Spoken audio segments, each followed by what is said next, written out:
출애굽기 40장입니다. 1절로 8절.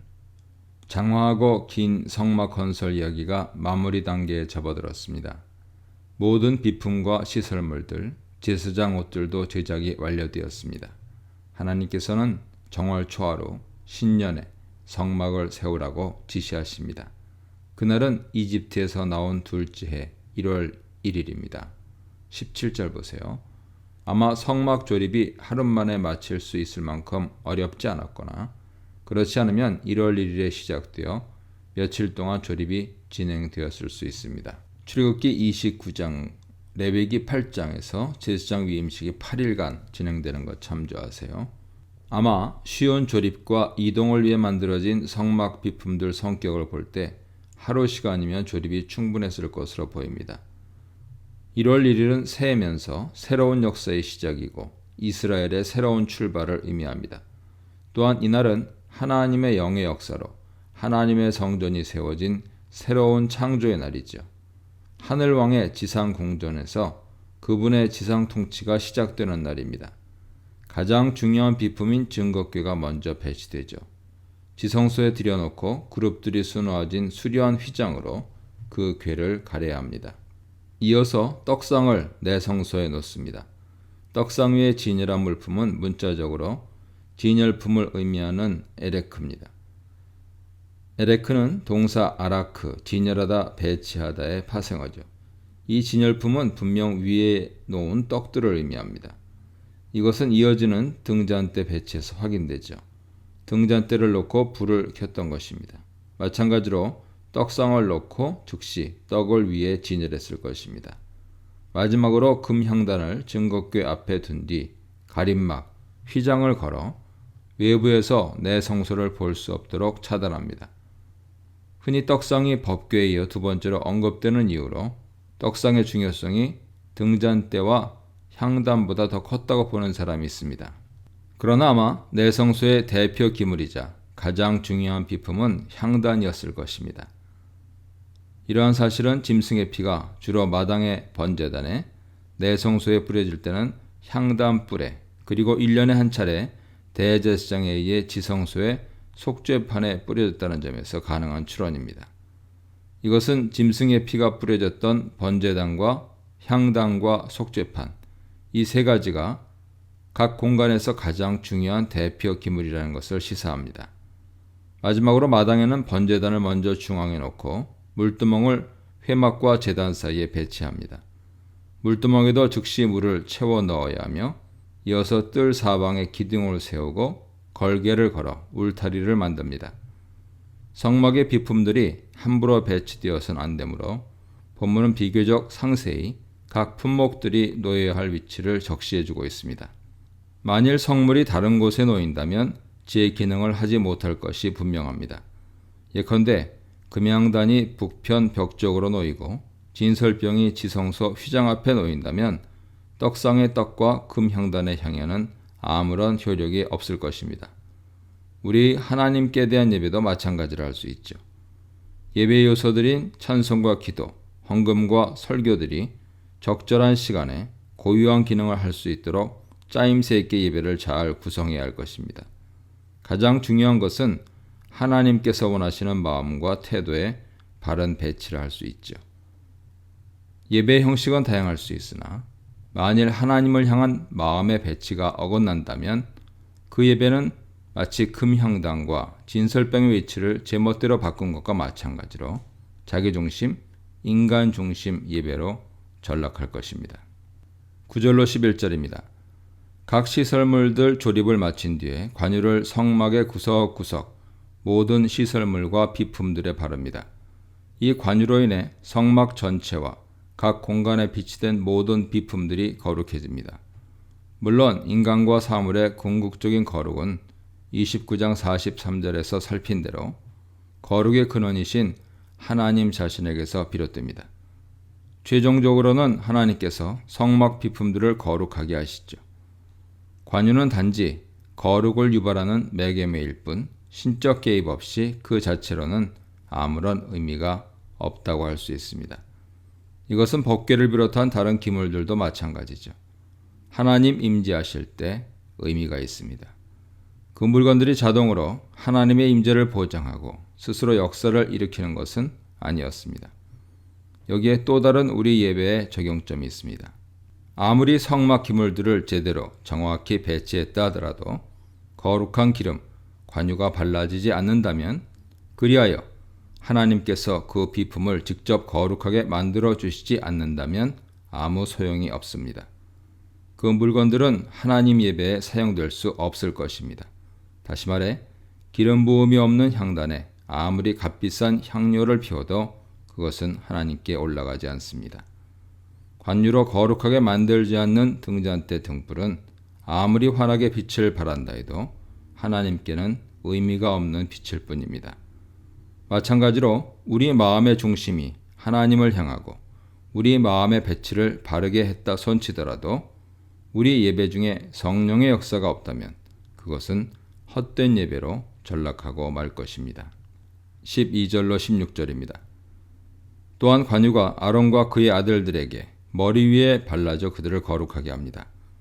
우선 아론과 그의 아들들을 회막문 앞에서 목욕을 시킵니다.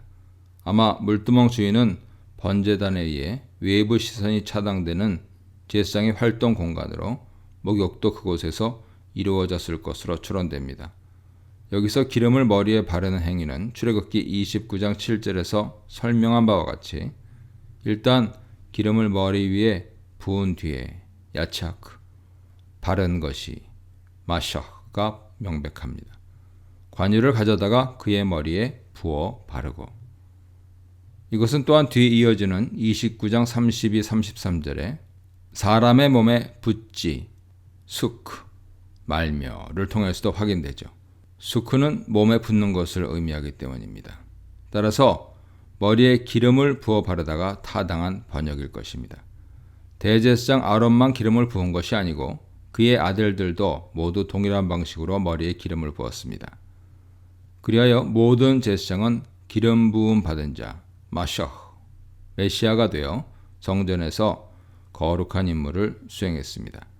아론 가문 후손들은 이렇게 대대로 영원히 제사장 가문으로 기름 부음을 받아 성전 직무를 감당했습니다. 출애굽기 29장에서 살펴보았듯 레위기 8장을 통해 알 수 있듯 성막 조립 직후 제사장 위임식이 거행되었다 하더라도 하루에 그 행사가 끝나지 않았습니다. 제사장 위임식은 일주일간 진행되었기 때문이죠. 이 제사장 위임식은 절차가 매우 복잡하고 거기서 다양한 제물들이 바쳐지며 독특한 의례들이 거행됩니다. 이렇게 복잡하고 오래 걸리는 제사장 위임식 모든 내용을 생략하고 오늘 본문은 간단히 그들에게 거룩한 옷을 입히고 기름을 부어 제사장 직분을 수행하도록 했다고 보고합니다. 이것은 제사장 위임식에서 가장 중요한 요소가 바로 관유를 그들에게 바르는 일, 즉 기름 부음이었음을 알 수 있습니다. 제사장 위임식을 마친 뒤 레위기 9장에서 8일째 비로소 이미 관유를 부어 봉헌된 제단 위에서 희생제들이 최초로 드려집니다. 그 최초로 드려진 희생 제사들과 더불어 성막 제단이 최초로 가동됩니다. 즉 그것은 일종의 제단 취임식이었습니다. 하나님께서는 신적 불을 내려 즉각 그 제물들을 태우심으로써 그 제사들을 받으셨습니다. 이 문단에서는 느릿한 순정으로 세운 성막, 출애굽 목표를 이룬 성막, 거룩한 물건과 사람으로 채워진 성막에 대해 묵상해 보시기 바랍니다. 17절로 19절입니다. 하나님께서 성막 조립을 명령하신 대로 모세는 즉각 순종합니다. 때는 출애굽한 해를 원년 삼아 둘째 해 1월 1일이었습니다. 먼저 널빤지 벽을 세우기 위해 받침대들을 놓고 널판들을 거기에 세운 뒤 각 널판들에 여러 개의 봉을 지지대로 끼워 견고한 벽이 되게 했습니다. 그리고 내성소 입구와 지성소 입구에는 기둥들이 세워졌습니다. 고급 실들로 짠 첫 번째 앙장막 위에 두 번째 염소털 앙장막이 덮였고 세 번째 막으로 붉게 물들인 순양의 가죽이 그 위를 덮었습니다. 그리고 마지막으로 아마 장식 덮개였을 것으로 추론되는 해달 가죽이 얹혀졌습니다. 몇 번 지적했듯이 성막 이해에 있어서 자의적이고 추론적인 해석, 지나친 풍유적, 알레고리 해석을 경계해야 합니다. 물론 성막은 우리에게 많은 상징적인 교훈을 전해주죠. 오늘 본문과 관련해서 한 가지 예로 3겹 내지 4겹으로 회막 전체를 가리는데 그 중에서 바깥을 가장 싸구려 가죽 덮개로 덮었다는 것은 분명 시사점이 있는 듯합니다. 여러 겹의 막들은 하나님의 현현을 겹겹이 둘러싼 구름을 상징하는 것으로 보입니다. 가장 바깥 부분에서는 가장 희미하게 그분의 영광이 드러날 뿐이죠. 이것은 그리스도의 성육신과 연결할 점이 있는 듯합니다. 고운 풍채도 아름다운 것도 없는 육신을 입고 오신 예수 그리스도는 사실 하나님의 영광의 본체로 이 땅에 오셨습니다. 이사야 53장 2절, 요한복음 1장 10절, 26절, 31절 보세요. 또한 그분은 자신의 영광을 스스로 비우고 내려오신 케노시스의 그리스도십니다. 빌립보서 2장 7절 보세요.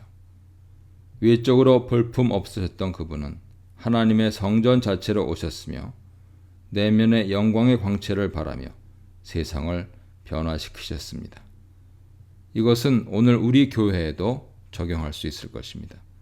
교회는 예배당 건물의 화려함을 추구하기보다 절제된 외관으로 겸손한 모습을 보일 필요가 있으며 내부를 가장 고결하고 영광스러운 신자들로 이루어진 아름다운 장식들로 채우고 꾸며야 할 것입니다. 20절로 33절 상반절입니다. 직전에 모세에게 재차 명령된 그대로 성막에 여러 시설물들과 비품들이 제자리에 정확히 배치되었습니다. 이런 반복은 무의미한 것이 아니라 모세가 하나도 빠뜨림 없이 정확히 하나님의 명령을 준수했음을 부각시키는 것으로 보입니다. 그것은 반복적인 형식문인 명령하신 대로 되니라를 통해 암시됩니다. 33절 하반절로 38절입니다. 성막 건설이 완료되자 이스라엘 백성은 강력한 하나님의 임재를 경험합니다. 구름이 회막을 덮고 하나님의 영광이 성막을 가득 채웠습니다. 이 현상은 너무나 압도적이어서 하나님께로의 접근이 최대한 허용된 모세마저 일시적으로 회막에 들어갈 수 없을 정도였습니다. 이 영광의 발현은 장엄한 구름 기둥이 내려오는 것과 불과 분리의 동시적 현상이었습니다. 구름은 하나님 임재에 동반하는 가장 대표적인 현상으로 구름 자체가 마치 하나님 마차와 같은 역할을 했습니다. 곧 구름의 이동은 하나님의 이동이었고 구름의 멈춤은 하나님의 멈추심이었습니다. 백성들은 구름을 따라 움직였습니다. 한편 밤에는 불기둥이 그들을 인도했습니다. 불기둥과 구름기둥은 두 가지 다른 종류 기둥들이 아니라 합체된 하나의 기둥이라는 것을 38절에서 확인할 수 있습니다. 즉, 강력한 광채가 나는 화염을 짙은 구름이 바깥에서 감싼 형태로 생각하면 됩니다. 그것이 낮에는 짙은 구름만 보이고 밤에는 구름을 뚫고 나오는 화염이 불기둥으로 보이는 것이죠. 이러한 인상적인 하나님의 충만한 영광과 불구름 기둥에 대한 언급은 출애굽기를 마무리하는 매우 적절한 진술입니다. 구름이 떠오를 때 이스라엘 백성이 성막을 분해해서 싼 뒤 이동했다는 진술은 시내산을 떠나기 직전 민수기 9장 15절로 22절에서 다시 반복되고 있습니다. 이것은 출애굽기와 민수기가 독자적인 책이기도 하지만 동시에 연속된 책으로 읽어야 한다는 강력한 증거죠. 우리는 이 구름의 이동과 그것을 따르는 백성들의 행진을 통해 중요한 교훈을 얻습니다. 바로 하나님의 인도하심을 따르는 백성들의 삶이죠.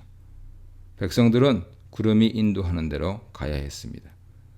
구름의 방향이 오른쪽으로 꺾이면 발걸음도 그쪽으로 옮기고 구름이 멈추면 거기서 멈춰야 합니다. 이것이 하나님 백성의 삶이죠. 출애굽기의 가장 중요한 단어들인 거룩 그리고 영광의 개념을 살펴봅니다. 거룩은 히브리어 카도시 혹은 코데시인데 이것은 두 가지 개념을 내포합니다. 첫째는 분리, 둘째는 완전이죠. 둘을 합해서 한 가지 개념으로 묶자면 저 너머 분리되어 떨어져 지극히 고결한 상태, 즉 절대적 정결 상태에 있는 것을 의미합니다. 따라서 거룩은 신적인 영역에 속한 것으로서 인간과 근원적인 유격을 두고 저 너머에 계시는 하나님 숙성의 본질입니다. 불완전하고 흠과 결함이 있는 세속의 영역 저 너머에 존재하는 완전한 상태죠.